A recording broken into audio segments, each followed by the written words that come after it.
এইটা সোমবারের ব্লগ। যদিও ভিডিওটা দিতে অনেকটাই লেট হয়ে গেল, তো সোমবার করে সৌভিকই পুজো করে, তো সকাল সকাল ও আগে পুজোটা করে নিল। আজকে টিফিনে ছিল রুটি, আলু ভাজা, আর তার সাথে একটা আম নিয়েছিলাম।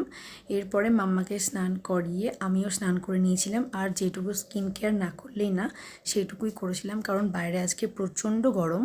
তোমরা ভিডিওতে আমার ঘরে যেই বড় জানালাটা দেখতে পাও, এটা একসময় আমার খুব পছন্দের ছিল, কেননা একমাত্র এখান দিয়ে আমার ঘরে আলো আর বাতাস ঢোকে। কিন্তু উল্টো দিকে ঘরটা হয়ে যাওয়ায় আমার ঘরে এখন একদমই আলো ঢোকে না। কিছু করার নেই, আর দেখতে যাতে একটু ভালো লাগে ওই জন্য আমি এখানে এগুলো লাগিয়ে রেখেছি। এরপর মেশিনে কিছু জামাকাপড় দেওয়া ছিল, সেইগুলো ধোয়া হয়ে গিয়েছে, তো আমি বের করে নিলাম, আর বাকি যেইগুলো ধুতে বাকি ছিল সেইগুলো দিয়ে দিলাম। আমাদের ডেলি প্রায় এক মেশিন তো হয়ই, কোনো কোনো দিন দুবারও দিতে হয়। আজকে যেমন 2 মেশিন হয়ে গিয়েছিল। তারপরে শুকনো জামাকাপড়গুলো তুলে ভেজাগুলো এখন সব মেলে দিচ্ছি।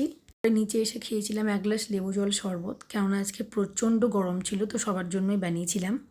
আমি কোনো একটা জিনিস খোঁজার জন্যই মাম্মার এই জিনিসগুলো বের করেছিলাম, তো আমার ইচ্ছে হলো মামাকে একটা আংটিগুলো পরিয়ে দেখি। এটা আন্টি গিফট করেছিল অন্নপ্রাশনে, তো এটাই পরাচ্ছিলাম, কিন্তু মাম্মা কিছুতেই পরবে না, ও হাত থেকে খুলে ফেলছে। ভীষণই কিউট লাগছিল দেখতে ওর হাতটা।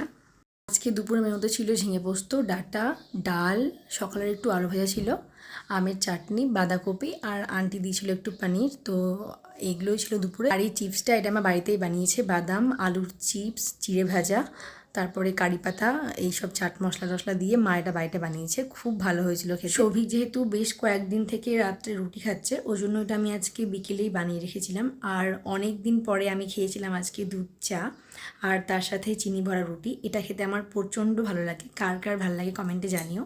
আজকে সন্ধ্যেবেলা থেকে না মাম্মার শরীরটা একটু খারাপ লাগছিল, জ্বর জ্বর মনে হচ্ছিল, ওই জন্য আর কোনো ভিডিও বানাইনি। আমার মনটাও খুব খারাপ লাগছিল। তো এখন বাজে রাত্রি 11টা, মাম্মাকে খাইয়ে দিয়েছি, এখন রেডি করিয়ে ওকে ঘুম দিয়ে দেবো। চলো বাই।